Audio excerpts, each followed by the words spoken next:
it's really what the two people said in the introduction here. Registers of beneficial ownership are a tool. They're not the sort of, I think they are the most important tool, but they are a tool in the fight not just against corruption, but against just the flow of all illicit finance. So whether it's tax evasion, tax avoidance, money laundering, there's a whole sort of spectrum. And what we need, the reason we want the register is we need to know who owns what where. It's as simple as that. Who owns what where. And the second thing is they have to be public. So there is a growing acceptance internationally now, led by some of the international organizations, that countries ought to have their national registers of beneficial ownership. And here in Argentina, you have it on a state basis. But there's a growing acceptance that it's got to be public. And let me just tell you why from the British experience. We do have a public register of beneficial ownership. It's not good, and I'll come back. It's not perfect, so I'll come back to why not. But before it was public, there were about 70 inquiries from various jurisdictions into that register to find out, to try and trace the flow of illicit finance. Since we've made it public, there's been over 2 million people who have accessed the register. This isn't an anti-business agenda. It's never it's all about fairness. The quality of that register is hugely important. So the nature of the information that is collected, we're still not there. This is where we in Britain have more work to do.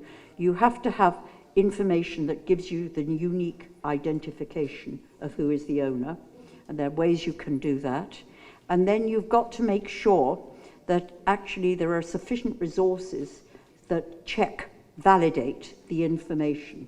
And in the UK, one of my arguments for the government is they have 6 people who are responsible for maintaining our register in Companies House. So it's full of inaccuracies. It isn't as complete. It's better than, we've got it and it's public, but it needs to be improved. We know from the Panama Papers and the Paradise Papers how much illicit finance goes through that. Half of the entities, this is a shocking fact, half of the entities that were uncovered in the Panama Papers were entities that were registered in a British overseas territory, the British Virgin Islands, half. So we play an important role in the world's flow of illicit finance.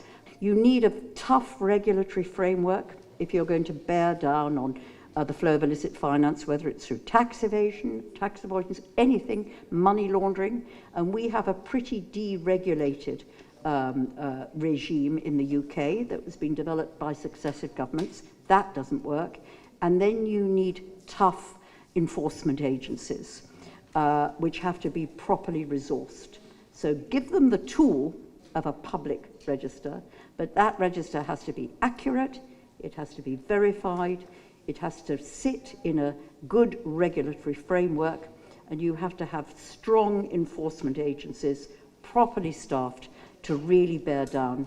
And just to say, I know you talk a lot here about corruption, and we have we don't have the same sort of corruption as you have here, but don't focus just on corruption. So it's not, corruption is important, it's the flow of money actually into our country, which is also important, the flow of illicit finance, how we facilitate it, particularly with our tax havens, and its tax evasion and avoidance. This is a big agenda, and if we could solve that, if we would actually do that, you could actually, what you could do in terms of the quality of public services and creating a more equal society in the very unequal world in which we live is just tremendous, without necessarily raising taxes hugely. It doesn't have to be through, it's just by getting in what you are missing out on. And one of the things I'm quite proud of is that we moved from tax only being discussed by tax professionals, the very rich and the big corporate multi-corporations, to it being an issue of conversation between in England in the pub or over the dinner table. And that's really important.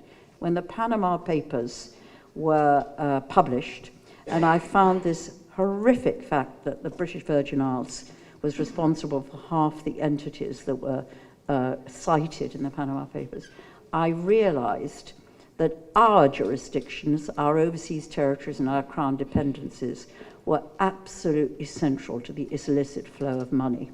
And the other thing I began to understand was Britain, which had a reputation for being a trusted place in which to do business because of our legal framework and structure and other, our tradition, actually was very quickly becoming the jurisdiction of choice for kleptocrats, money laundering, illicit finance of all sorts. And one of the reasons for that was our association with our secret tax havens, our secret jurisdictions. So I realized we would have to tackle that. And we went to visit them and told them we'd win if we got a legislative opportunity. We found a legislative opportunity. The government then withdrew the legislation before we had a chance to put it to vote. But the three jurisdictions realized the game's up, so they have voluntarily conceded that they too will implement. So we're going to get public registers now in Britain and in all our tax havens. Not until 2023, so we have to work really hard, which is much longer than we wanted. And Europe, just to say this, Europe, which arrived a bit later, Britain took the lead. Europe then did start acting, and I think Europe is now leading on many of these transparency issues. So Europe has brought in a directive which has to be implemented by the end of 2020, whereby all the nations in the European Union will have public registers of beneficial ownership. And we now want to encourage every other jurisdiction to do that. Until we get it globally, we will not really be able to follow the money. I mean, at the moment, there are literally 6 or 10 people in Companies House checking the data, so they can't do it. They can't do it. So you've got to resource that properly. So, people put down a phony name, they won't, as long as the name's in the box, they won't actually check the name. And then I think this thing about a unique identifier that the NGO sector is fighting for very hard is really important, so that the quality of the data makes sure that you really get to the beneficial owner. Rich people, big corporations, don't dream up these schemes on their own. They are invented and marketed by the advisors.